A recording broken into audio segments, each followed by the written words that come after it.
श्रीमद् भगवद गीता अध्याय 7 श्लोक संख्या 23 7.23।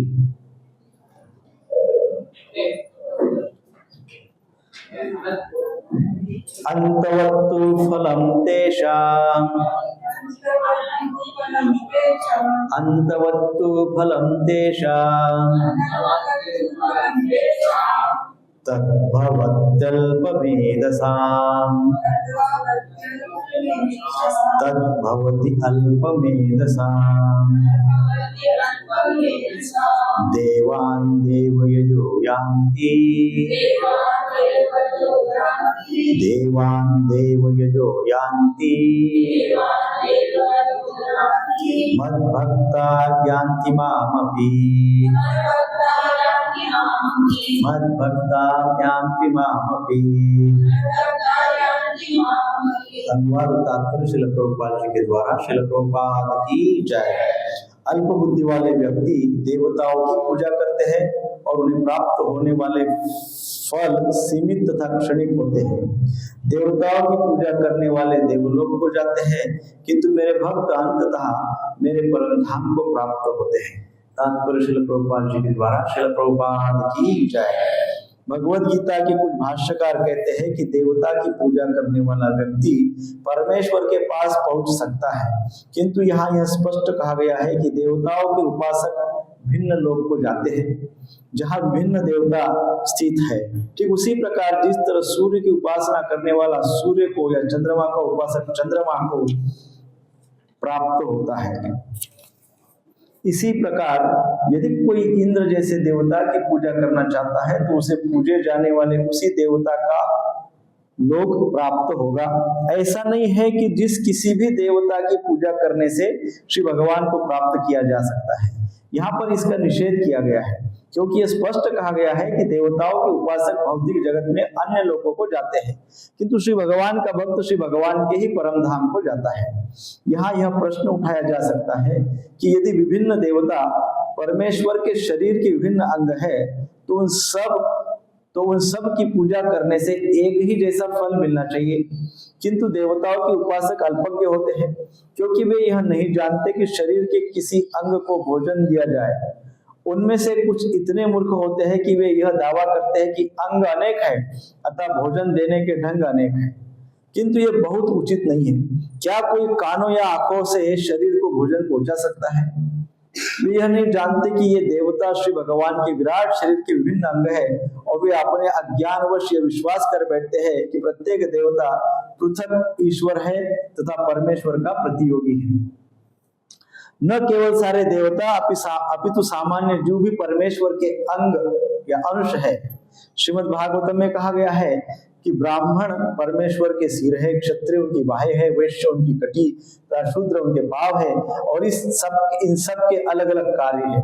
यदि कोई देवताओं को तथा अपने आप को परमेश्वर का अंश मानता है तो उसका ज्ञान पूर्ण है, किंतु यदि वह इसे नहीं समझता तो उसे भिन्न लोगों की प्राप्ति होती है जहाँ देवतागण निवास करते हैं।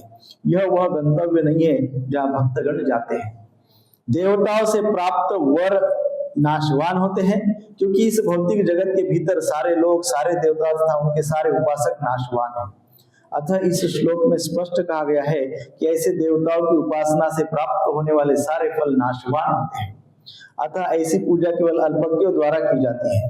क्योंकि परमेश्वर की भक्ति में कृष्ण भावनामृत में संलग्न व्यक्ति ज्ञान से पूर्ण दिव्य आनंदमय लोक की प्राप्ति करता है, अतः उसकी तथा देवताओं के सामान्य उपासक की उपलब्धियां पृथक पृथक होती है। परमेश्वर असीम है, उनका अनुग्रह अनंत है, उनकी दया भी अनंत है, अतः परमेश्वर की अपने शुद्ध भक्तों पर कृपा भी असीम होती है। ओम अज्ञानस्य ज्ञानांजनशलाकया चक्षुरुन्मिलितं येन तस्मै श्री गुरुवे नमः। श्री चैतन्य मनोभीष्टं स्थापितं येन भूतले स्वयं रूप कदा मह्यं ददाति स्वपदान्तिकम्।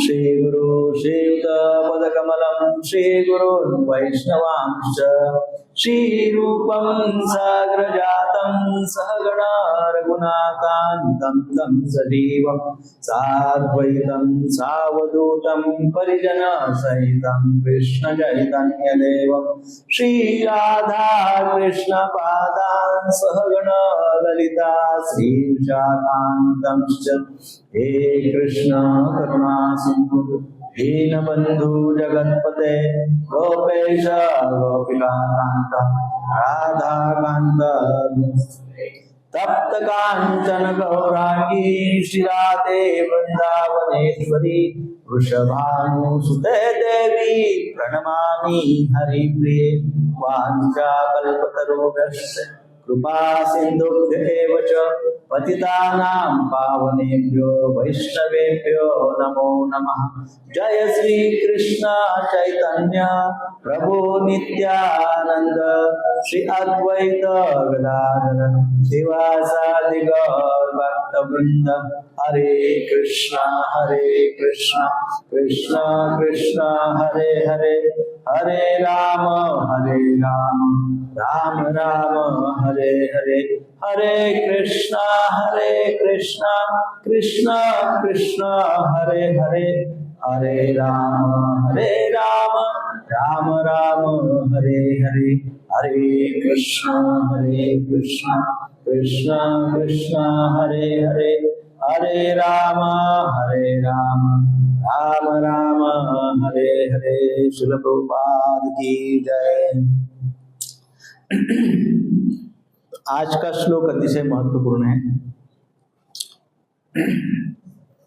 ये श्लोक यदि समझ में आ गया तो केवल भक्ति जिसको बोलते हैं ना, केवल भक्ति में हम अच्छे से लग सकते हैं।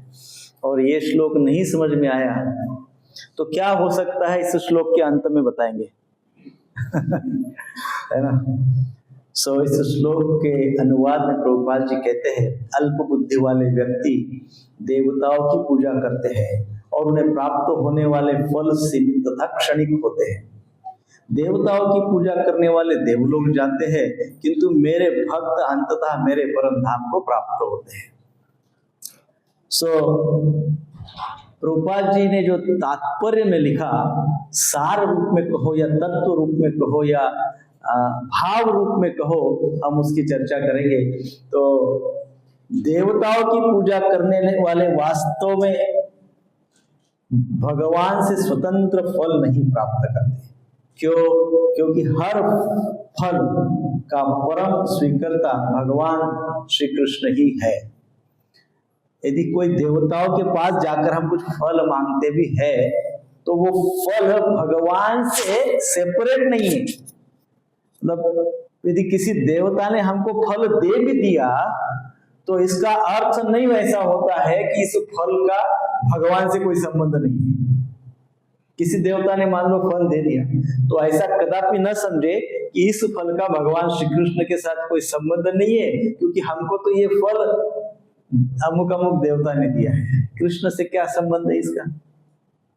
तो ऐसा कदापि न समझे, क्योंकि प्रत्येक फल को सैंक्शन करने वाले भगवान श्री कृष्ण हैं। भगवान क्या कहते हैं? कर्मण्येवाधिकारस्ते मा फलेषु कदाचन। भगवान बोलते हैं फल का डिपार्टमेंट मेरे पास ही है, कोई दूसरा इस डिपार्टमेंट को देख ही नहीं सकता, केवल मैं ही इस डिपार्टमेंट को देखता हूँ, फल देने वाले डिपार्टमेंट। तो फल तो कृष्ण के सैंक्शन से ही मिलते हैं, चाहे आप किसी भी देवी देवता से मांगो, सैंक्शन उसको कृष्ण ही करते हैं, है ना। इस प्रकार से यदि हम सेपरेट समझते कि मुझे अमुक फल अमुक देवता ने दिया तो वो भी एक प्रकार का अपराध है ना। देवताओं को कृष्ण के अधिकृत अधिकारी के रूप में हम देख सकते हैं, है ना, क्योंकि देवताओं को इस प्रकार का अधिकार दे दिया गया है। ऑफिसर लोग हैं वो है ना, जैसे एक राजा होते हैं और फिर मंत्रीगण होते हैं और फिर दूसरे उनके अधिकारीगण होते हैं।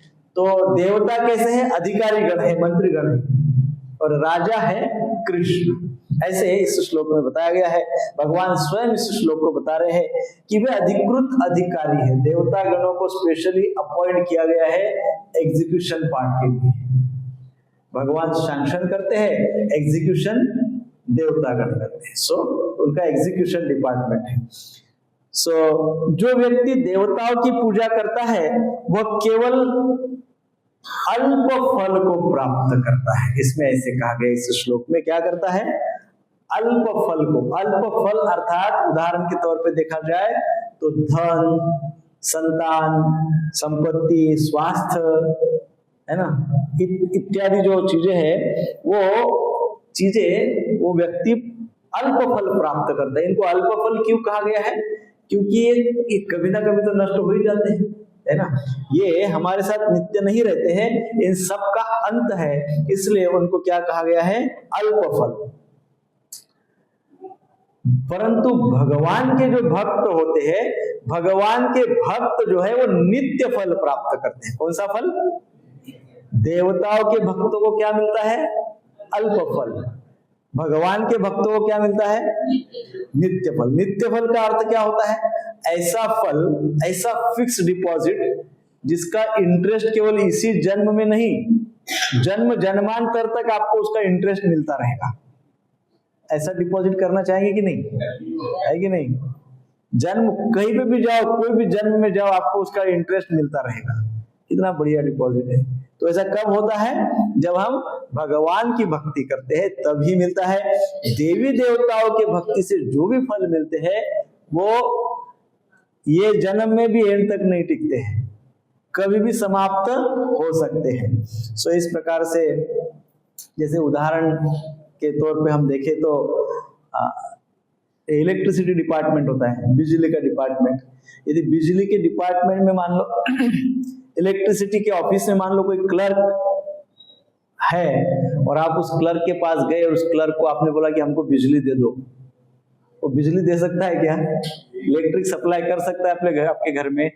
नहीं कर सकता है, क्योंकि उसके हाथ में कुछ भी नहीं है। उसका सब कुछ निर्णय लेने वाला कौन है? इलेक्ट्रिक डिपार्टमेंट, मंत्रालय, है ना। वो मंत्री या वो राजा वगैरह या मंत्रीगण उसका निर्णय ले सकते हैं। अर्थात मंत्रालय का आदेश आने पर ही वो ऑफिस में बैठने वाला व्यक्ति आपको इलेक्ट्रिक सप्लाई दे सकता है। ऐसे ही, एग्जैक्टली ऐसे ही देवतागण भी जब तक उनको ऊपर के मंत्रालय से आज्ञा नहीं आती तब तक वो फल नहीं दे सकते हैं। तो उनको भी ऊपर से आज्ञा चाहिए। ऊपर से अर्थात किससे आज्ञा चाहिए? भगवान से। सो देवतागण अर्थात उस प्रकार के ऑफिस में कार्यरत ऑफिसर जो प्रतीक्षा करते हैं मंत्रालय की आज्ञा आने की। आज्ञा आने के पश्चात वो अपने इलेक्ट्रिक सप्लाई करते हैं। तो क्या हम ये कहेंगे कि अरे वो जो ऑफिस में बैठा हुआ व्यक्ति है ना, उसने हमारे घर में बिजली भेजी, ऐसा बोलेंगे? ऐसा बोलेंगे क्या? बिजली किसने भेजी? भगवान ने भेजी। बड़े बड़े मंत्रालय में मंत्री, राजा वगैरह उन लोगों ने भेजी। तो इस प्रकार से हमको ये सोचना चाहिए कि यद्यपि हमको तो लगता है कि वो व्यक्ति हमारे लिए कार्यरत कर रहे हैं, हमको फैसिलिटेट कर रहे हैं, परंतु वास्तव में देने वाले कौन है? राजा है। वास्तव में देने वाले कौन है?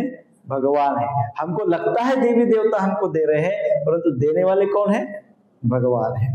सो हमारे आचार्यगण जो कहते हैं, उनके कुछ श्लोकों से या उनके कुछ वचनों से हमने उनका एक भावार्थ निकाला है सादी सरल भाषा में समझने हेतु। मध्वाचार्य इस श्लोक के ऊपर क्या कहते हैं? वो कहते हैं कि देवताओं के पूजक सीमित ज्ञान वाले होते हैं। मध्वाचार्य क्या कहते हैं? जो देवी देवताओं की पूजा करते हैं, उनके भक्त बनते हैं, वो क्या होते हैं?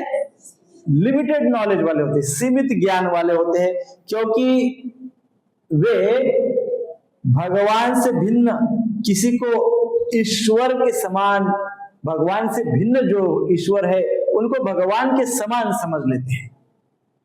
क्या कर लेते हैं? वो जो इतर ईश्वर है, देवी देवता है, उनको क्या करते हैं? भगवान के समान समझ लेते हैं। इसलिए देवताओं के पूजक क्या है? सीमित ज्ञान वाले होते हैं। अल्पमेधसाम इस श्लोक में भी कहा गया है। अल्पमेधसाम, इस अल्पमेधसाम इस शब्द के अर्थ में भी बता रहे हैं श्रीपाद माधवाचार्य जी। वो क्या कहते हैं? जिनकी बुद्धि अल्प है, अर्थात जो अज्ञानी है, अर्थात जो देवताओं के पूजक है, उनका ज्ञान लिमिटेड है, सीमित है ना। सो अल्प मेधसाम का अर्थ है जिनकी बुद्धि का बीज भगवान में स्थिर नहीं हुआ, अर्थात जिनकी बुद्धि भगवान में स्थिर नहीं होती और देवी देवताओं में स्थिर हो जाती है, उनको क्या कहा गया है? अल्प मेधसाम। क्या कहा गया है? अल्प मेध अर्थात बुद्धि, अल्प मेधसाम ऐसा कहते हैं। सो वे केवल क्या देखते हैं? वो केवल शॉर्ट टर्म गेन देखते हैं, तात्कालिक लाभ देखते हैं। जो अल्प मेधसा होते हैं वो क्या देखते हैं? शॉर्ट टर्म गेन, वो केवल तात्कालिक लाभ देखते हैं और परम लक्ष्य पे उनका ध्यान नहीं होता, परम लक्ष्य की ओर नहीं देखते हैं। इसलिए वो तात्कालिक लाभ देखते हैं, शॉर्ट टर्म गेन देखते हैं, इसलिए उनको बार बार बार बार बार बार इस संसार में आना पड़ता है, क्योंकि वो तात्कालिक लाभ देखते हैं। पिछले समय हमने बताया था उदाहरण बच्चे का ना, एक छोटे बच्चे के सामने आप 500 का नोट रखो और एक चॉकलेट रखो 2 रुपए का, वो क्या लेगा? चॉकलेट लेगा। शॉर्ट टर्म गेन, उसको शॉर्ट टर्म गेन ज्यादा अट्रैक्ट करता है, परम लक्ष्य पे ध्यान नहीं होता है। उसी प्रकार से यहाँ पे बताया गया है कि वे तात्कालिक लाभ को देखते हैं, न कि परम लक्ष्य को देखते हैं, और इसलिए उन्हें संसार के चक्र में फिर से जन्म लेने पड़ता है। जैसे कोई स्टूडेंट है, कोई विद्यार्थी है, केवल परीक्षा में पास होने की इच्छा रखता है। क्या रखता है? केवल परीक्षा में पास होने की इच्छा रखता है, ज्ञान प्राप्ति में इंटरेस्ट नहीं है। इच्छा क्या है? केवल उसको परीक्षा पास होना है, ज्ञान प्राप्त करने में उसको नो इंटरेस्ट। उसको बोले आपकी भाई अच्छे से इसको समझो, इस कॉन्सेप्ट को समझो, ये बहुत अच्छा कॉन्सेप्ट है, इसको अच्छे से समझ लो। बोलेगा है समझने की क्या आवश्यकता है, इसमें से इतना ही रट लो, एग्जाम इतना ही आएगा, परीक्षा में लिख दूंगा, परीक्षा में पास हो जाऊंगा, समझने की क्या आवश्यकता है ना। तो फिर जब वो परीक्षा में पास हो जाता है और फिर वो नेक्स्ट क्लास में जाता है, तो नेक्स्ट क्लास में उसको फिर से पुनः बहुत सारी कठिनाई का सामना करना पड़ता है ना। पहली परीक्षा पास कर दिया उसने, ऐसे हम देवी देवताओं के पास जाके परीक्षा तो पास कर लेते हैं, परीक्षा तो पास कर लेते हैं, परंतु हमारे मनुष्य जीवन का अर्थ नहीं समझते।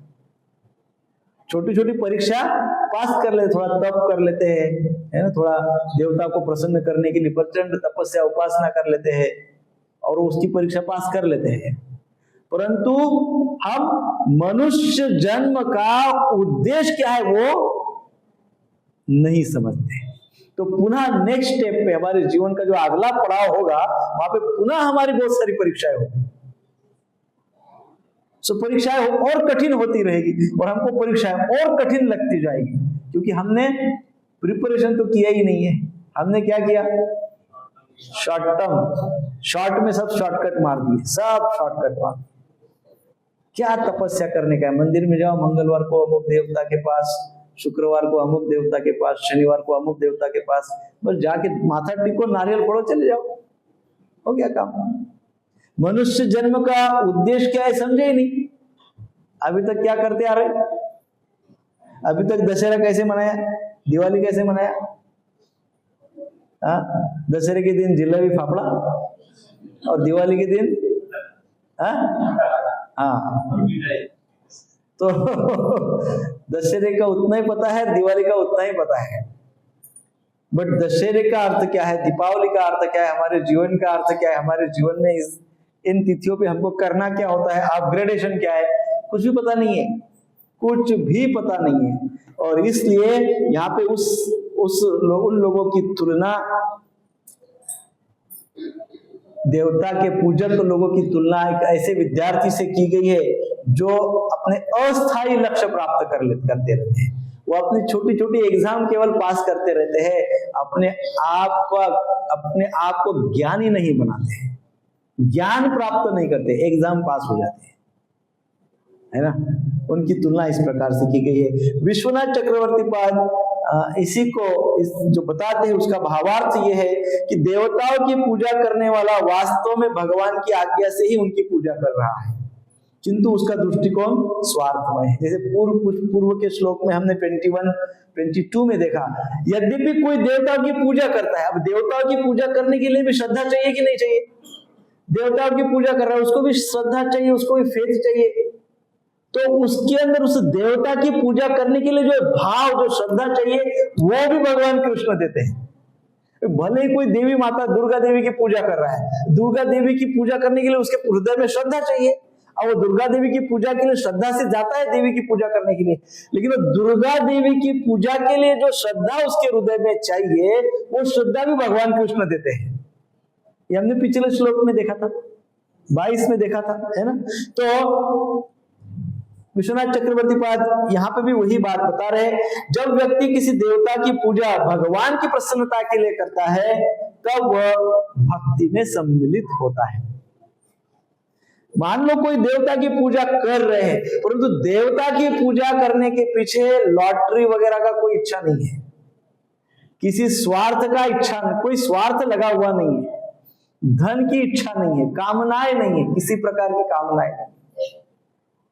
केवल क्या है, किसी देवता की पूजा कर रहे हैं, पर्पज क्या है? भगवान की प्रसन्नता। भाई आप, हे देवता, आपकी हम पूजा कर रहे हैं, हे माता आपकी हम पूजा कर रहे हैं, हमको भगवान की भक्ति प्रदान करिए, हमको भगवान कृष्ण की भक्ति प्रदान करिए। हमारे भक्ति मार्ग में यदि किसी प्रकार से कोई ऑब्स्टेकल्स है, कोई परीक्षा है, कोई कठिनाई है, तो हे माते कृपा करके उसको दूर कर दीजिए। तब क्या होता है?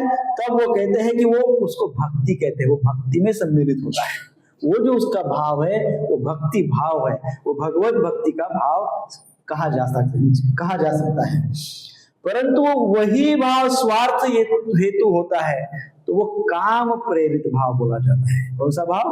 काम प्रेरित भाव बोला जाता है, जो अल्प फलदायी होता है। क्या होता है? Short term gain. वो क्या देता है?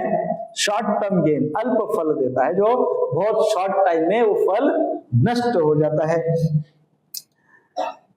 यदि कोई व्यक्ति मंदिर में जाता है और प्रार्थना करता है, जाकर कहता है कि हे भगवान मेरी नौकरी लगवा दो, मुझे नौकरी नहीं है, नौकरी लगवा दो, तो इसको कहा जाता है काम में भक्ति। कौन सी भक्ति? परंतु यही व्यक्ति मंदिर में जाता है और कहता है कि हे भगवान आप मुझे ऐसी बुद्धि दो कि जिससे मैं आपकी सेवा कर सकूं, यदि ऐसा बोलता है तो ये हो गई निष्काम भक्ति। पहली कौन सी भक्ति हुई? काम में भक्ति। परंतु वही व्यक्ति भगवान के पास जाके प्रार्थना करके बोलता है कि हे भगवान आप मुझे ऐसी बुद्धि दीजिए कि जिससे मैं आपकी सेवा कर सकूं, तो ये क्या हो गई? निष्काम भक्ति। ये जो निष्काम भक्ति है, ये हमको बंधन से मुक्त करने वाली भक्ति होती है। ये क्या होती है? बंधन से मुक्त करने वाली होती है। और काम्य भक्ति क्या होती है? हमको बंधन में डालने वाली भक्ति होती है। श्री जीव गोस्वामी पाद कहते हैं, भागवत संदर्भ में कहते हैं, देवता पूजा तब तक मोहजनक है जब तक साधक भगवान की सर्वोच्चता नहीं जानता। देवताओं की पूजा में बड़ा मन मोहित हो जाता है, मोहकता है उस पूजा में। मोहकता की वो उस पूजा में, क्योंकि तब तक हमने भगवान की जो सर्वोच्चता है उसको जाना ही नहीं है। भगवान के स्थान को, भगवान की स्थिति को, भगवान की शक्ति को हमने जाना ही नहीं, इसलिए देवी देवताओं की पूजा हमको बड़ी मोहक लगती है ना, बहुत सुंदर लगती है। सुख करता, दुख हरता, वार्ता विघ्नाची। अब कुछ लोग तो बोलते क्या पता है, सुख हरता दुख करता। हमने कई बार सुना, सुख हरता दुख करता, वार्ता लिखना चाहिए, because they don't know what they are doing. वो क्या कर रहे, क्या बोल रहे, कुछ पता नहीं है, कुछ भी पता नहीं है ना। सुख और दुख केवल इसी में हमको उलझते रहना नहीं है। तो इसलिए जब हम इस प्रकार से शब्दों का उच्चारण करते हैं कि सुख करता, दुख हरता, तो बड़ा मोहक लगते हैं ये शब्द, है ना। वाह, सुख देने वाला, वाह, दुख दूर करने वाला, अरे वाह, बहुत बढ़िया है। दुख से तो मरे जा रहे हैं हम लोग, ये दुख दूर कर रहे हैं, ये दुख दूर कर रहे हैं, इनसे बढ़िया तो कोई है ही नहीं।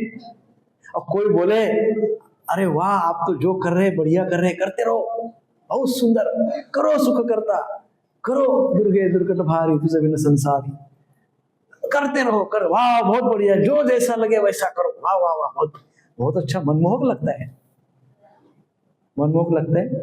और कोई आके बोले है सब बोगस हो, बेकार की बातें कर रहे हो, भगवान को प्रसन्न करो, गणेश जी को मांगो भगवान की भक्ति, सुख करता दुख करता मत मांगो, तब उसमें जरा मोहक नहीं लगता है वो, है मोहक लगता है क्या? वो नहीं लगता है वो मोहक, इसमें मजा नहीं आ रही, बोलते हैं क्या जब जब करते रहते, कुछ मोहक नहीं है आपकी भक्ति, आपकी भक्ति में मोह नहीं है, है ना? तो इस प्रकार से जीव गोस्वामी पाद कहते हैं कि, है ना, जीव गोस्वामी पाद ये भागवत संदर्भ में इसके ऊपर, इस विषय के ऊपर चर्चा करते हुए इस बात को बहुत अच्छे से समझाते हैं कि भक्ति मोहक नहीं होनी चाहिए, भक्ति अखंड होनी चाहिए, भक्ति एकाग्र होनी चाहिए, मोहक नहीं होनी चाहिए। मोहक भक्ति हमको बंधन से मुक्त नहीं कर सकती, है ना, वो और मोह में, इल्यूजन में ही डालेगी, है ना। इस प्रकार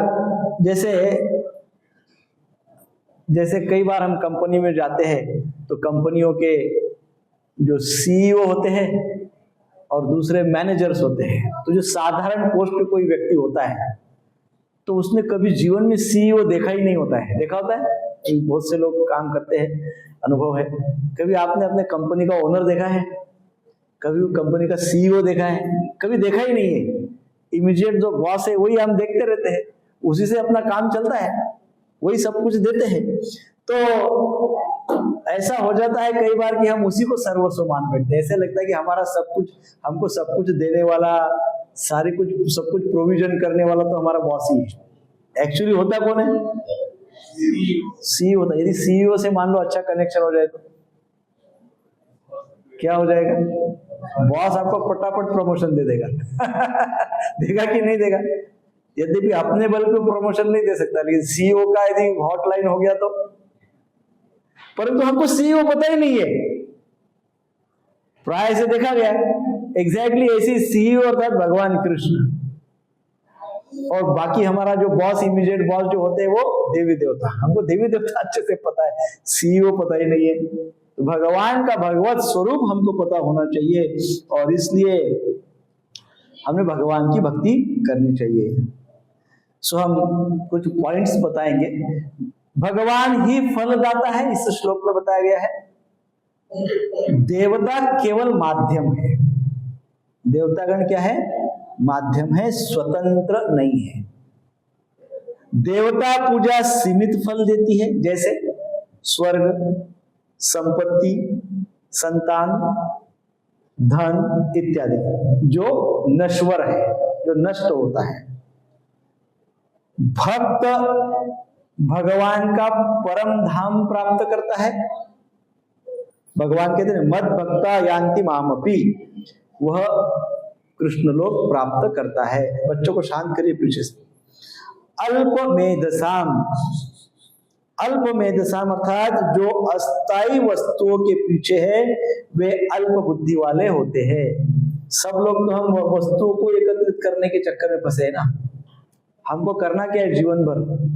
वस्तुएं तो एकत्रित करना है, कभी गाड़ी, कभी बंगला, कभी घर, कभी सोफा, कभी फ्रिज, कभी टीवी, कभी कंप्यूटर, कभी लैपटॉप, कभी क्या करना है हमको जीवन भर? ये तो सारा इकट्ठा करना है जी नहीं? दूसरा क्या करते हैं? एक लिया कि दूसरा चाहिए, दूसरा लिया कि तीसरा चाहिए, तो चलते ही रहता है। तो इसलिए अस्थाई वस्तुओं के पीछे है वे अल्प बुद्धि वाले बोले गए हैं। वे कौन है? अल्प बुद्धि वाले हैं। और निष्काम भक्ति ही सर्वोच्च है, जो केवल भगवान की प्रसन्नता के लिए की जाती है। अर्थात जो व्यक्ति केवल भगवान की प्रसन्नता के लिए भक्ति करता है वही सच्चा ज्ञानी है, वही सच्चा भक्त है। इस प्रकार से हम देखते हैं कि पारिवारिक जीवन में भी हम देखते हैं कोई माता पिता हर देवता से प्रार्थना करते हैं कि हे भक्त, हे ईश्वर, मेरे बच्चे को एग्जाम में पास कर दो, परंतु उन्हें ये बात ज्ञात नहीं होती कि बुद्धि देने वाले केवल भगवान कृष्ण है। उनसे डायरेक्ट बुद्धि मांग लो अपने बच्चे के लिए।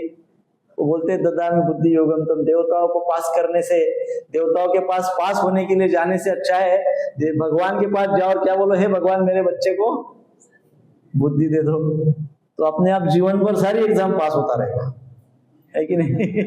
जितनी जीवन में एग्जाम आएगी वो सारी एग्जाम वो पास होता रहेगा। और फिर फल भी क्या होगा, सारा परिवार कृष्ण भावना भावित हो जाएगा, है ना। कृष्ण को केंद्र में रखकर अपने कार्यकलाप कर सकता है। प्रभुपाद जी कहते हैं जो कुछ भी मांगो वह कृष्ण की सेवा के लिए मांगो। सार रूप में प्रभुपाद जी कहते हैं देवताओं को मांग भी रहे हो तो किस लिए मांगो? कृष्ण की सेवा के लिए मांगो, तभी वह भक्ति में जाना जाएगा, नहीं तो भक्ति नहीं होगी, वो केवल काम में भक्ति होगी। जैसे उदाहरण के तौर पे प्रभुपाद जी बताते हैं, तात्पर्य में प्रभुपाद जी कहते हैं, हे हनुमान जी, मुझे ऐसी शक्ति दो कि मैं कृष्ण नाम का प्रचार कर सकूं। जैसा आपने बहुत राम नाम का प्रचार किया, तो हे हनुमान जी मुझे ऐसी भक्ति दो, ऐसी शक्ति दो कि मैं कृष्ण नाम का प्रचार कर सकूं। लक्ष्मी माता लक्ष्मी के पास गए, माता लक्ष्मी को कहिए, हे माते ऐसा धन दीजिए जिससे मैं भगवान की सेवा कर सकूं। फिर वो भक्ति में आ गया। और इनसे वो देवताओं का भी सम्मान होता है, उन देवताओं का भी सम्मान होता है। वो भी सोचते कि हमारे लायक कुछ मांगा है इसने, नहीं तो ऐसी थर्ड क्लास चीजें मांगते रहते हैं कि देवताओं को अपने आप शर्म आती है कि क्या ये मुझ जैसे इतने बड़े व्यक्ति को ऐसी चीजें मांग रहा है कि नहीं। देवताओं को भी मांगना है तो कुछ विशेष चीजें मांगनी है कि नहीं। जैसे उदाहरण के तौर पे यदि हम देखें कि देवताओं का जो भक्त अल्प बुद्धि, यहाँ पे कहा गया ना अल्प मेधशाम, अल्प बुद्धि वाला क्या करता है और कृष्ण तत्व का दृष्टिकोण रखने वाला व्यक्ति क्या करता है। अल्प बुद्धि वाला, मान लो नौकरी करियर चाहिए, तो अल्प बुद्धि वाला क्या कहेगा, हे भगवान कोई जॉब दे दो। अच्छा, कृष्ण तत्व का दृष्टिकोण रखने वाला क्या कहेगा, भगवान ऐसा काम दो जिससे मैं आपकी इच्छा पूर्ण कर सकूं। कृष्ण कॉन्शियस क्या मांगेगा, हे भगवान ऐसा काम दो जिससे मैं आपकी इच्छा पूर्ण कर सकूं। और अल्प बुद्धि वाला क्या मांगेगा, हे भगवान मुझे नौकरी दे दो, काम दे दो। और कृष्ण कॉन्शियस क्या मांगेगा, हे भगवान मुझे ऐसा काम दो जिससे मैं आपकी इच्छा पूर्ण कर सकूं, है ना। स्वास्थ्य के लिए यदि कुछ मांगना है, हे भगवान मुझे स्वास्थ्य प्रदान करो ताकि मैं सुख भोग सकूं, ऐसा कौन बोलता है, अल्प बुद्धि वाला। कृष्ण कॉन्शियस क्या कहेगा, हे भगवान मुझे शक्ति दो ताकि मैं आपकी सेवा कर सकूं। This is the difference. परिवार के लिए जब बोलते हैं तो हे भगवान मेरा परिवार सुखी रहे, ऐसी कृपा करें, कौन बोलेगा, कृष्ण कॉन्शियस क्या बोलेगा, हे भगवान ऐसी कृपा करें कि मेरा परिवार आपकी सेवा में रहे। ऐसा कौन कहेगा। और अल्प बुद्धि वाला क्या कहेगा, मेरा परिवार सुखी रहे। कृष्ण कॉन्शियस व्यक्ति क्या कहेगा, हाँ ऐसी कृपा करे कि मेरा परिवार आपकी सेवा में लगा रहे।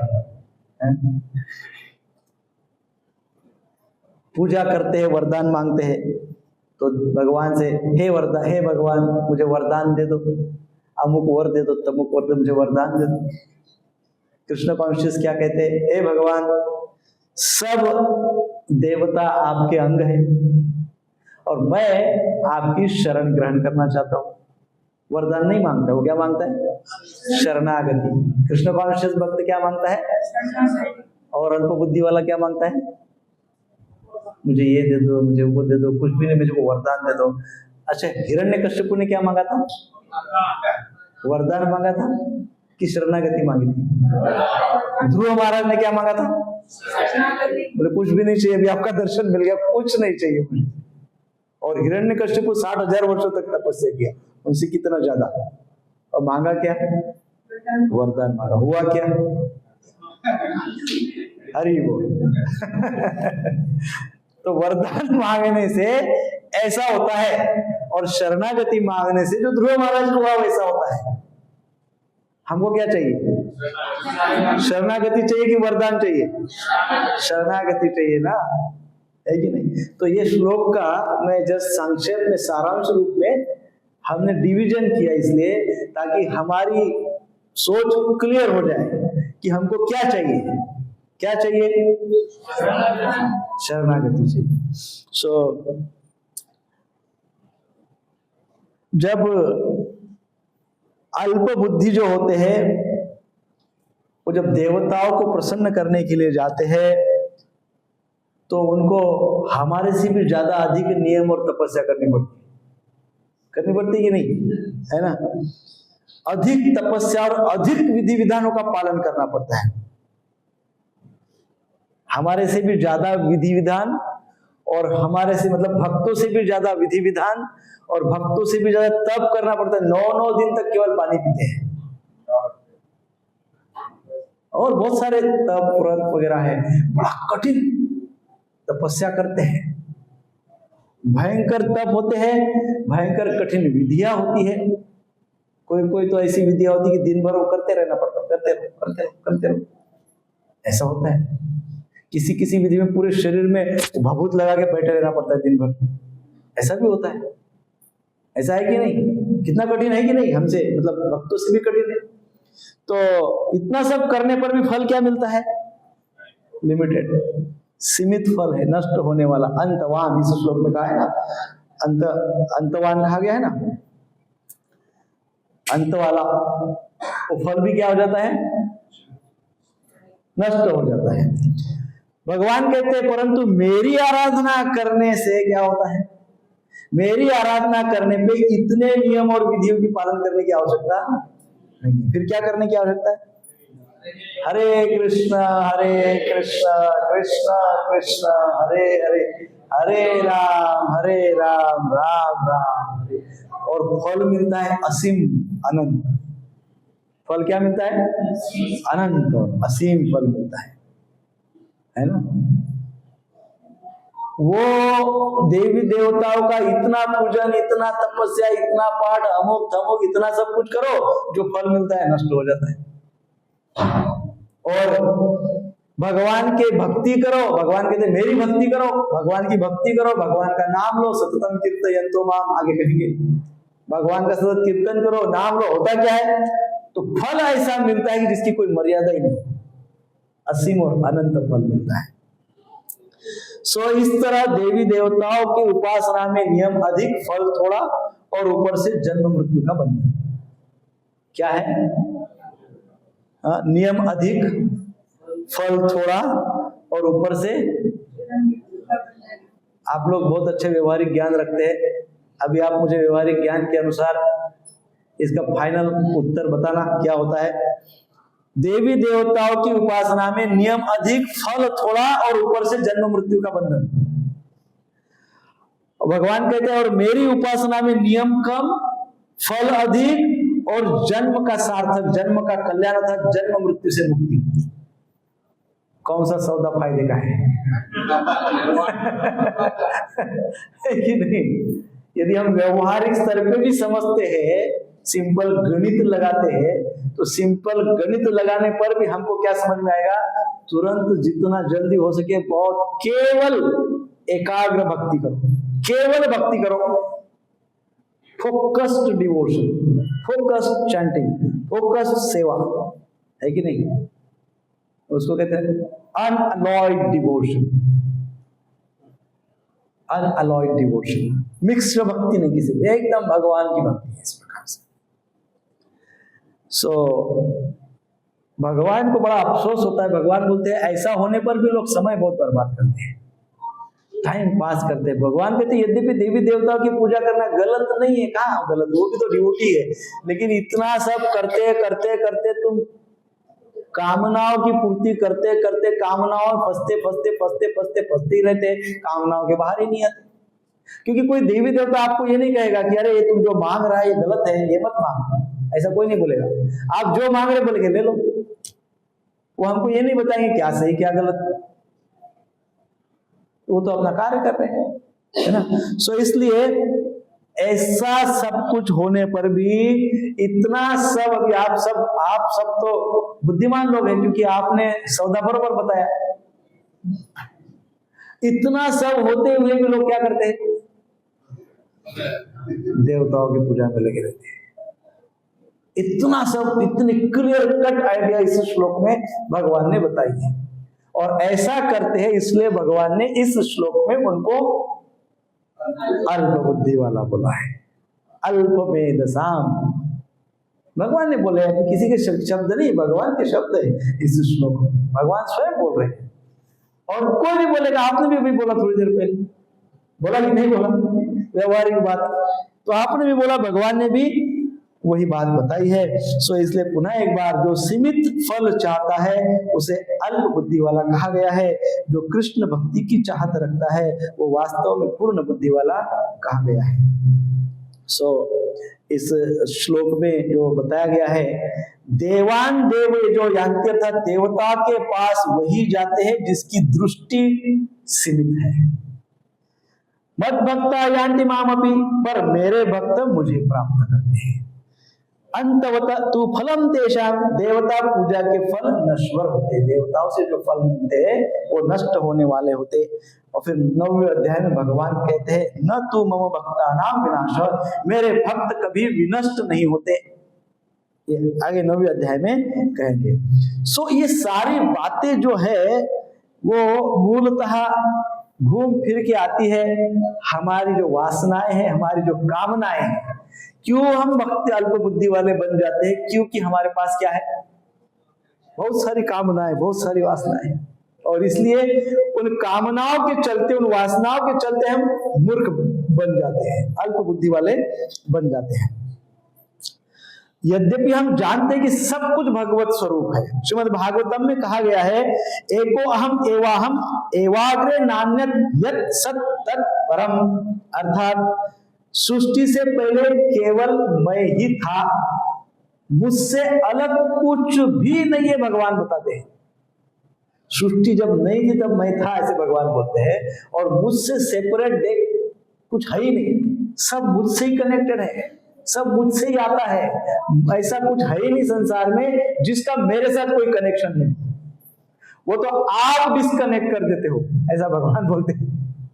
वो तो क्या करते हो, आप चीजों को डिस्कनेक्ट करते हो, देखते हो कि इससे कृष्ण का कोई संबंध नहीं, कृष्ण से इसका क्या मतलब है, ये तो मेरा काम है, कृष्ण यहाँ क्या कर सकते हैं, ये तो मैं कर सकता हूं, है ना, ऐसा हम सोचते हैं। परंतु कृष्ण भागवतम के 2933 में बताते हैं कि जब सृष्टि नहीं थी तब मैं था, और सब कुछ मेरे से ही नियत है, सब कुछ मेरे से ही संबंधित है। सो मूल तत्व ये है कि भगवान संसार, जीव, पदार्थ, कर्म, कार्य, समय, काल, सब सब सब सब कुछ उन्हीं में प्रकट होता है। जैसे हम भगवद गीता के प्रमुख 5 विषय समझते हैं, कौन से 5 विषय? ईश्वर, जीव, प्रकृति, काल, कर्म, ये सब कुछ भगवान में है। ये सब कुछ किसमें है? भगवान में है। भगवान बोल रहे हैं ये सब कुछ मुझ में है, इसलिए सब में मैं हूं, सब में मैं हूं, कोई भी ऐसी वस्तु विषय कुछ भी मेरे से डिस्कनेक्टेड नहीं है। वो हम डिस्कनेक्ट करते हैं और फिर अल्प बुद्धि बन जाते हैं। भगवान से भिन्न सत्ता मानना, अर्थात किसी देवता के पास हम गए तो हम भगवान से उनको कनेक्टेड देखते ही नहीं है। हम क्या करते हैं, उन्हीं को ही सर्वोपरि परम परम नियंता भगवान बोल देते हैं। सो होता क्या है, हम उनका और भगवान का कनेक्शन तोड़ देते हैं। उनको हम भगवान के संबंध में देखते ही नहीं है, देख ही नहीं पाते हैं। और कई बार हमको उनसे कुछ चाहिए रहता है, मुझे चाहिए, मुझे चाहिए, मुझे ये चाहिए, मुझे वो चाहिए, मेरे परिवार को चाहिए, मेरा और मेरा, मैं और मेरा, मुझे चाहिए, मुझे इससे ये चाहिए, मुझे उससे वो चाहिए, मेरा ऐसा है, मैं ऐसा हूं, मैं ऐसा। तो ये अहंकार, तो ये जो भाव है ये अहंकार का भाव है। यहाँ पे ऐसे भाव वाले ये नहीं कहते कि संसार मिथ्या है, वो ये नहीं कहते कि ये माया है। वो क्या कहते हैं, वो कहते हैं कि ये संसार भगवान से अलग है, भगवान का इससे कोई संबंध नहीं है, ये संसार तो केवल मेरे लिए है। यद्यपि भगवान ये संसार किसके लिए, भोक्ताराम यज्ञ तपसा सर्वलोक महेश्वर, सारा संसार का भोगने वाला तो भगवान है। परंतु मैं क्या कहता हूं, नहीं नहीं नहीं नहीं, ये संसार तो मैं भोगने वाला हूं, भगवान से क्या मतलब है, इससे भगवान से क्या कनेक्शन है, इससे ये तो मुझे भोगना है ना। आई एम बॉस, मुझे भोगना, भगवान तो मंदिर में बैठे, उनको क्या करने का है, तो मुझे भोगना है ना। ये अहंकार का भाव आ जाता है। और फिर ये मेरा है, ये मैं हूं, ये मेरे लिए है, ऐसा जब मानते ही जाते हैं तो हम भगवान को हर चीज से भिन्न, सेपरेट कर देते हैं। हम भगवान की जो सत्ता है वो भगवान की सत्ता से अलग हो जाते हैं और अपनी झूठी सत्ता को फैला देते हैं। क्या करते हैं, अपनी झूठी सत्ता को अपने मन में, अपने विचारों में, अपने स्वभाव में, अपने प्रकृति में झूठी सत्ता को फैला देते हैं। और जो सच्ची सत्ता है भगवान की, उसको भूल जाते हैं, डिस्कनेक्ट कर देते हैं, अपनी सत्ता में ही मस्त रहते हैं, मरते जाते हैं उसमें, है ना। सो इसी को अहंकार कहा गया है और यही पतन का लक्षण है। और इन्हीं के कारण हम देवी देवताओं के चक्कर में फंसे रहते हैं। भगवान तीसरे अध्याय में बोले थे, क्या बोले थे, प्रकृते क्रियमाणानि गुणे कर्माणि सर्वशः अहंकार विमूढ़ात्मा कर्ताहम इति मन्यते। अहंकार विमूढ़ात्मा कर्ताहम इति मन्यते, वो स्वयं सोचता है कि मैं ही करता हूं। अहंकार विमूढ़ात्मा, ऐसा मूर्ख व्यक्ति जो अहंकार से भरपूर है, वो क्या सोचता है, वो सोचता है अहंकार विमूढ़ात्मा कर्ताहम इति मन्यते, मैं ही करता हूं। वो क्या सोचता है, ये एकदम महामूर्ख है, मूढ़ है ना। सो भगवान की शक्ति को नहीं मानता और अपने स्वयं को ही मानता है, और फिर उसके अंदर भोग की प्रवृत्ति बढ़ जाती है, क्योंकि अब उसने क्या समझ लिया, मैं ही करता हूं, करता हम इति मन्यते, मैं ही करता हूं, ऐसा उसने समझ लिया, मान लिया। अब मैं ही जब करता हूं ऐसा मान लिया तो उसके अंदर भोगने की प्रवृत्ति बहुत बढ़ जाती है। भोग, एंजॉयमेंट, सेंस ऑफ एंजॉयमेंट, क्योंकि आई एम द डूअर, मैं करता हूं, जब मैं करता हूं तो मैं भोगूंगा। किसके लिए कर रहा हूं, ऐसे भी पूछते बोलते भाई, किसके लिए कर रहे हैं, किसके लिए दौड़ रहे हैं, किसके लिए कमा रहे हैं, भोगो, एंजॉय करो। तो वो ऐसे ही सोचता है, भोग की प्रवृत्ति उसमें बढ़ जाती है। सो कामना या भोग अर्थात क्या, किसी वस्तु को अपने लिए चाहना, है ना। केवल ऐसा नहीं है कि बस इच्छा है, डिजायर है, आई गई, ऐसा नहीं। कामना व्यक्ति के पास तब होती है, कामना है कैसे समझा जाता है, वस्तुओं की इच्छा है कैसे समझा जाता है, जब वो वस्तुओं के प्रति बहुत चाहत रखता है, वस्तुओं के प्रति, विषय के प्रति डीप अटैचमेंट, डीप डिजायर, वस्तुओं के प्रति, विषयों के प्रति प्रचंड डीप डिजायर। तो केवल सिंपल वासनाएं, सिंपल इच्छाएं नहीं होती है, डीप डिजायर होती है, बहुत गहरी इच्छा है, गहरी वासनाएं होती है ना। भक्ति में क्या होता है? भक्ति में केवल भगवत प्राप्ति की इच्छा होती है, न कि भगवान को क्या चाहिए, भगवान की क्या इच्छा है, भगवान की इच्छा पूर्ण करने की लालायिकता रहती है। किसमें? भक्ति में। और बाकी जगह पे क्या होता है? अपनी इच्छा पूर्ण करने की लालसा रहती है, क्योंकि मैं तो करता हो गया, जब मैं करता हूं तो मेरी इच्छा भी है, फिर मेरी इच्छा तो मुझे पूर्ण भी करनी है। जब मैं करता हूं तो मैं भोगी हूं, मैं भोगी हूं तो मेरी इच्छा है, और इच्छा है, और इच्छा है, और इच्छा है, नंबर ऑफ टाइम इच्छा है, वो मैं मुझे पूर्ण करनी है, और करते ही रहना है, और बंधन में फंसे रहना है। और भक्त हूं तो, भगवान की भक्ति करता हो तो मैं तो करता ही नहीं हूं, वो इस करता, भगवान करता है। भगवान करता है तो मुझे भगवान की इच्छा पूर्ण करनी है, मेरी थोड़ी। किसकी इच्छा पूर्ण करनी है? भगवान की इच्छा पूर्ण करनी है। भगवान की इच्छा क्या है? नाम रुचि जीव दया साधु सेवा। भगवान की इच्छा है, करो, है ना। सो मैं भगवान की इच्छा को पूर्ण करने की कोशिश कर रहा हूं, प्रयत्न कर रहा हूं, उसको भक्ति कहते हैं, है ना, उसको भगवत प्रेम कहते हैं। सो इसलिए जब तक कामना रहती है तब तक संसार को सेवा का क्षेत्र नहीं माना जाता, बल्कि भोग का क्षेत्र माना जाता है। इस प्रकार से जब कामनाएं बहुत रहती है, मैं करता ही जब मैं हूं, मैं जब करता हूं तो इस संसार को सेवा का क्षेत्र नहीं मानूंगा। मैं क्या मानूंगा? क्या मानूंगा? भोग का क्षेत्र। सारा संसार किस लिए है? भोग के लिए। क्यों ऐसा मैं मानता हूं? मैं करता हूं, मैं कौन हूं? मैं करता हूं, इसलिए पूरा संसार जो है वो मेरे एंजॉयमेंट के लिए है।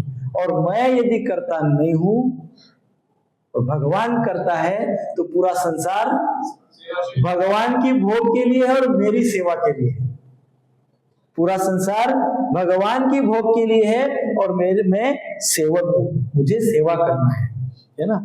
सो इस प्रकार से ये बहुत बड़ा पतन होता है जब व्यक्ति मैं करता हूं का भाव रखता है। भगवत गीता में आगे आएगा, भगवत गीता में कहा गया कामः क्रोधस् तथा लोभ तस्मात् तत्रय त्यजेत। ये तीन जो है त्याग करने जैसे है ना। काम क्रोधस् तथा लोभ, 16वें अध्याय में आएगा, काम क्रोधस् तथा लोभ, इनको क्या करना है? हमको तस्मात् त्रय त्यजेत, इन त्रयों को, इन तीनों को त्यागना चाहिए। काम क्रोध लोभ। सबसे पहले काम बोला गया, कामनाएं। तो कामनाएं उत्पन्न होती है कर्तापन की भाव से। हाँ, कामनाएं की उत्पन्न होती है कर्तापन की भाव से। तो इस प्रकार से काम क्रोध तथा लोभ, इन तीनों को त्यागना चाहिए। सिंपल बात है प्रभु जी, यदि कामनाओं को त्याग दिया, काम को त्याग दिया तो पूरा संसार भगवत स्वरूप दिखेगा, यानी सब जगह भगवान दिखेंगे। मैं नहीं दिखूंगा, स्वार्थ नहीं दिखेंगे, सब जगह क्या दिखेंगे? भगवान दिखेंगे। क्योंकि अब मैं एब्सेंट हो गया हर जगह से। तो जब मेरा मैंपन का भाव एब्सेंट हो गया तो फिर हम तब सोचने लगेंगे कि है किसका। तब पता चल जाएगा कि ये पृथ्वी, जल, वायु, आकाश, ये जो पंच तत्व है, समुद्र के तट पे जाके देखते हैं, चौपाटी पे देखते जाके, इतना अथाह समुद्र किसका है?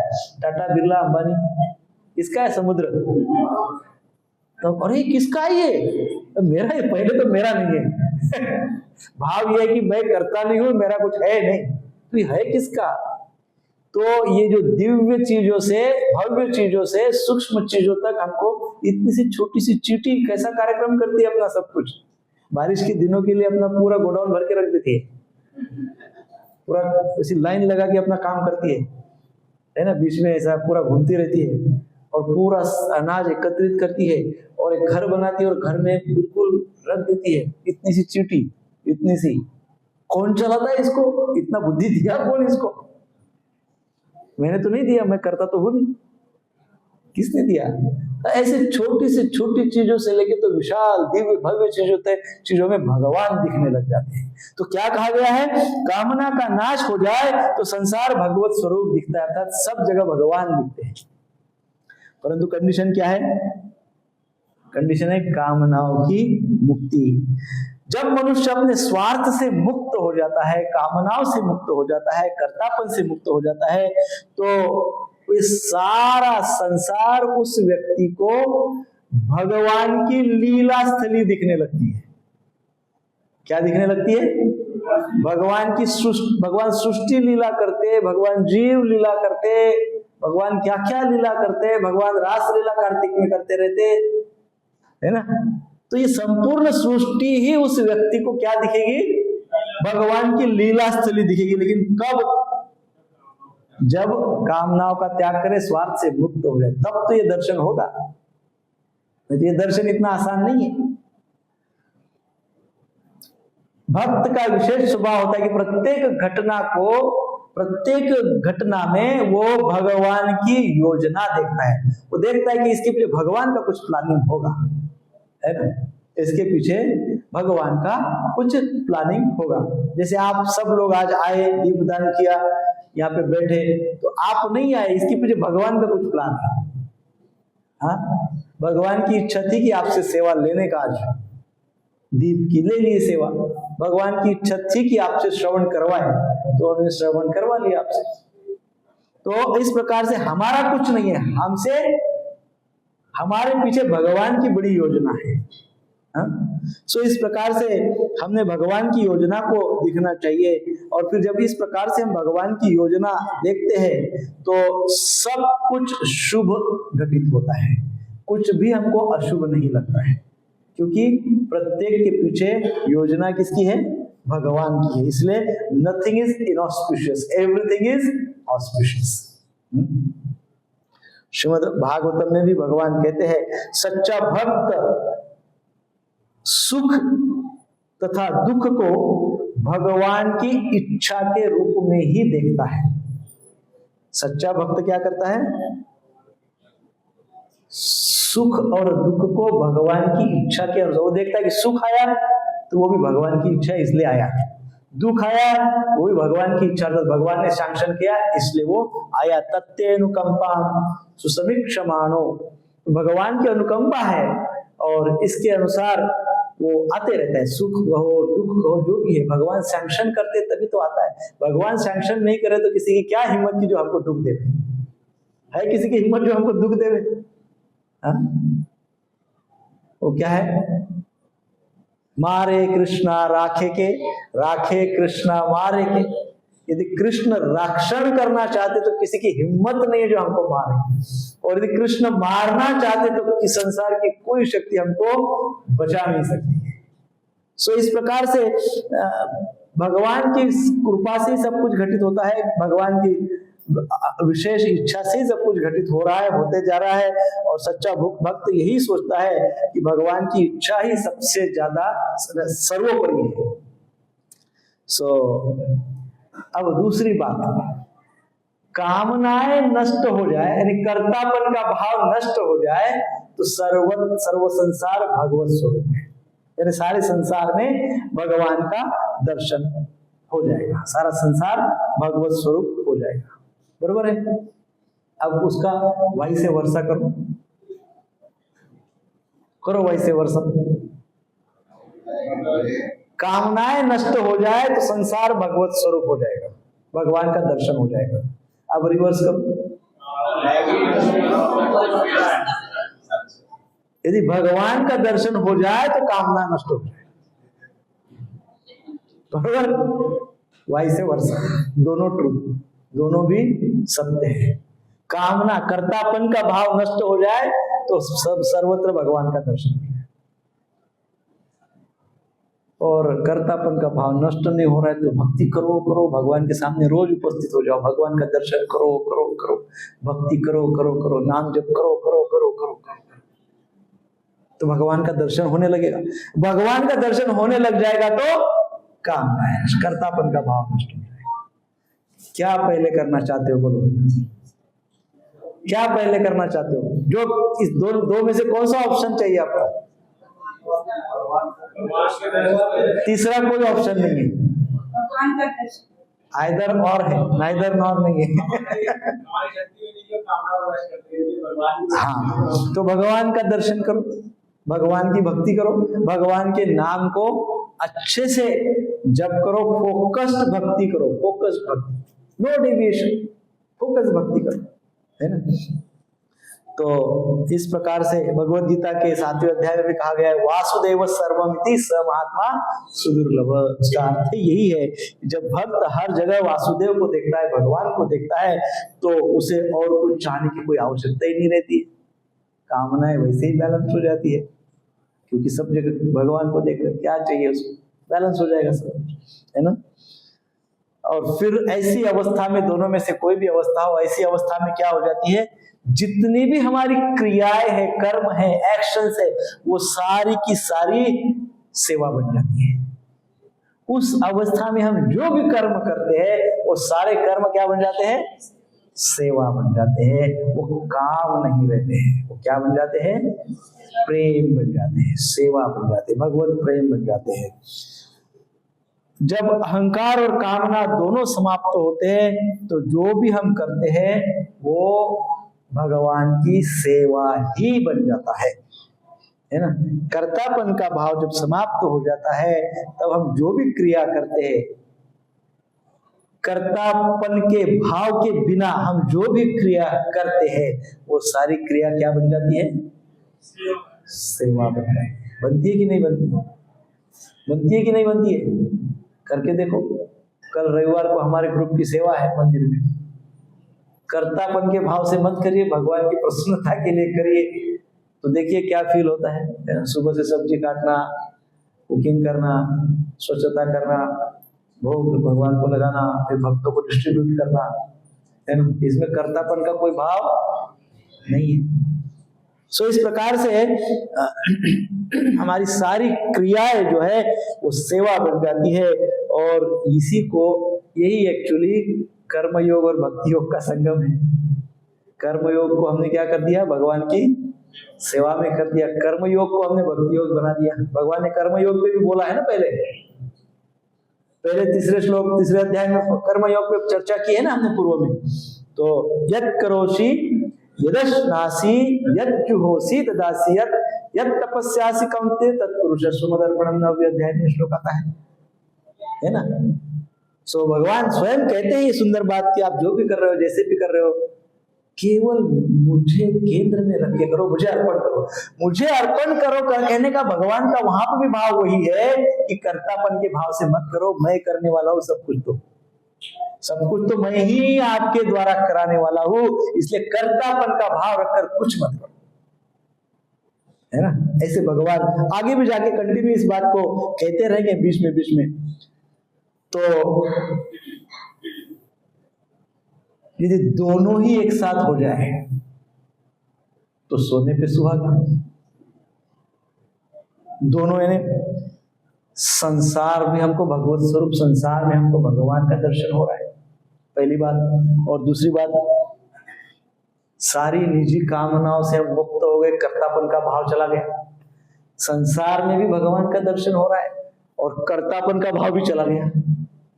क्या बढ़िया परिस्थिति होगी वो, क्या सुंदर स्थिति होगी वो। यहीं पे हमको गोलोक का अनुभव होना लगेगा धीरे धीरे, थोड़ा थोड़ा। हाँ, दोनों बातें यदि हो गई तो अति उत्तम संगम है ये। कौन सी दो बातें? संसार में भगवान का भी दर्शन हो रहा है और हमारे अंदर कर्तापन का भी भाव नहीं है। कितनी सुंदर अवस्था है। थोड़ी केवल कल्पना तो करके देखो।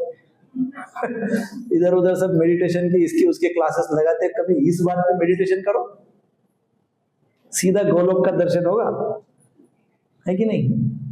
पूरे संसार को भगवान का लीला स्थली समझो और कर्तापन का भाव हटा दो, नहीं गोलोक का दर्शन होगा, वृंदावन का दर्शन होगा चलते फिरते। और इसी प्रकार वो जो भक्त होते हैं वो नित्य भगवत चेतना में स्थित होता है। उसके पास इन दोनों बातों का संगम रहता है।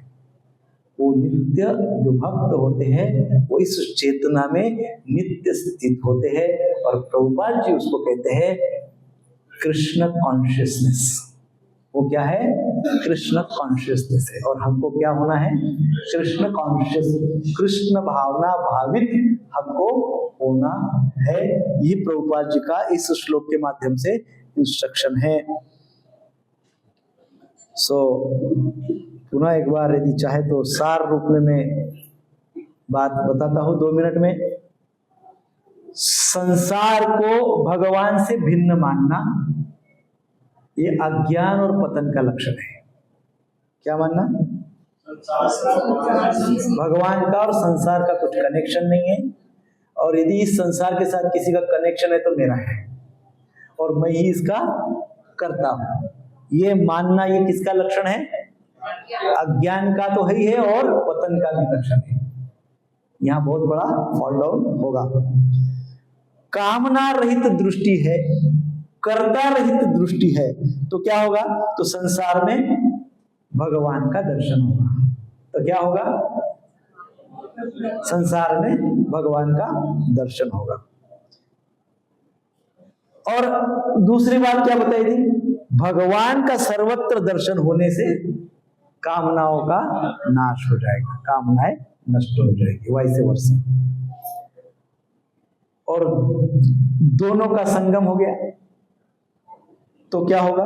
शुद्ध भक्ति, है ना? उत्तम स्थिति, दिव्य स्थिति, व्रज भाव, वृंदावन भाव स्थापित हो जाएगा। मनुष्य को संसार की कितनी भी विद्याओं का ज्ञान हो जाए, कितनी भी विद्या है, संसार में बहुत सारी विद्याएं हैं, मनुष्य को संसार की कितनी भी विद्याओं का ज्ञान हो जाए तब भी वह अल्पमेध ही रहेगा। क्या रहेगा? अल्पमेध ही रहेगा। क्यों अल्पमेध रहेगा? क्योंकि वो संसार का जितना भी ज्ञान है वो उस व्यक्ति का अल्टीमेटली अज्ञान ही बढ़ाते रहता है। उसको लगता है कि मैं ज्ञानी हो रहा हूं, लेकिन उसका क्या बढ़ रहा है? क्योंकि उसका कर्तापन का भाव तो और डीप होते जा रहा है। जितना जितना वो बड़ा बनते जा रहा है उतना उतना कामनाएं बढ़ रही है और कर्तापन का भाव भी और ज्यादा बढ़ रहा है, डीप हो रहा है। तो इसलिए कहा गया है कि कितनी भी विद्याएं क्यों न मनुष्य जान ले, वो अल्प बुद्धि वाला ही होगा रहेगा। क्यों अल्प बुद्धि वाला रहेगा? क्योंकि उसका वो जो भौतिक ज्ञान है वास्तव में उसका अज्ञान दूर करते रहता है। क्या दूर करते रहता है? अज्ञान दूर करते रहता है। परंतु जिसने भगवान को जान लिया, जिसने भगवत ज्ञान प्राप्त कर लिया, जिसने शास्त्र का ज्ञान प्राप्त कर लिया, उसके पास किसी सांसारिक विद्या, कला, कौशल्य का नहीं होने पर भी वो सर्वविद माना गया। सर्वविद अर्थात विद्वान माना गया। उसके पास कोई संसार की कला नहीं है, कोई संसार का गुण नहीं है, किसी भी संसार का, किसी भी प्रकार का संसार का कोई कौशल नहीं है, कुछ नहीं है। भगवत भक्ति है, भगवत भाव है, दिव्य ज्ञान की प्राप्ति कर रहा है, फिर भी उसको सर्वविद अर्थात सब कुछ जानने वाला कहा गया है। क्यों? क्योंकि उसका जो ज्ञान है वो अज्ञान को नहीं बढ़ा रहा है, वो अज्ञान से मुक्त होते जा रहा है, और इसलिए उसको सर्वविद कहा गया है। और पहले वाले को अल्पमेध बोला गया है, कम बुद्धि वाला बोला गया है। ये श्लोक बहुत महत्वपूर्ण है। बहुत बार इस श्लोक के ऊपर चर्चा होती रहती है, हमारे कंफ्यूजन्स रहते हैं, और ये भगवान के सारे शब्द हैं। भगवान जब बोल रहे तो बोल रहे। कई लोग मेरे पास, भगवान ने ऐसा क्यों बोला? मैंने उनको जाके पूछ। अब भगवान ने बोला है गीता में तो बोला है, श्री भगवान वाच। आप ये बोल सकते कि भगवान ने ऐसे कैसे बोला होगा, मैं समझना चाहता हूं, तब तो बात ठीक है। लेकिन आप ऑब्जेक्शन, ऐसा कैसा बोला भगवान ने, ऐसा क्यों बोला भगवान ने? एक झगड़ा करने आ गए एकदम भगवान के साथ। तो भी भगवान को ही पूछो फिर आप। भगवान ने बोला है, शास्त्र में लिखा है, आचार्य की परंपरा कहां से शुरू हुई है, ब्रह्मदेव वगैरह वगैरह सब ने उसको समझा है, अनुभव किया है। अब हम उसके ऊपर प्रश्न पूछेंगे ऐसा क्यों बोला है? तो जिज्ञासा हो सकती है, लेकिन श्रद्धा रखना आवश्यक है। और भगवान ने बोला है वो अल्टीमेट है, वो सर्वविदित सत्य है। तो इस प्रकार से भगवान हमको क्लियर बोल रहे हैं, इसमें सीधी भाषा में कोई कंफ्यूजन भगवान ने इसमें नहीं रखा है। एकदम स्ट्रेट फॉरवर्ड सिंपल सरल भाषा में बोला है कि कम अकल वाले मत बनो, बुद्धिमान बनो, अल्पमेध मत बनो, बुद्धिमान बनो। क्योंकि बुद्धिमान बनने का चांस भी मनुष्य जीवन में ही है, और ये जीवन भी बहुत लंबा नहीं है सत्ययुग के जैसा, थोड़ा ही सही है। वो अल्प जीवन में हमको महत् कार्य करना है, छोटे से लाइफ स्पैन में हमको दिव्य कार्य करना है, महत् कार्य करना है। इतना सा लाइफ स्पैन है, टाइम पास मत करो। आगे बोलेंगे, और आगे एक दो श्लोक में और भगवान सीरीज चालू है। भगवान बोले मूर्ख मत बनो, अल्पज्ञ मत बनो, है ना, अल्पमेधसा मत बनो।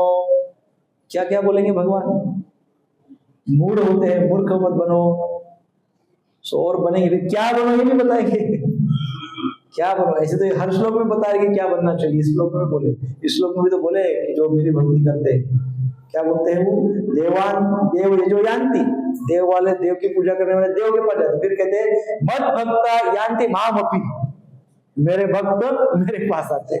ऐसी थोड़ी हिंट तो हर श्लोक में देते है ना।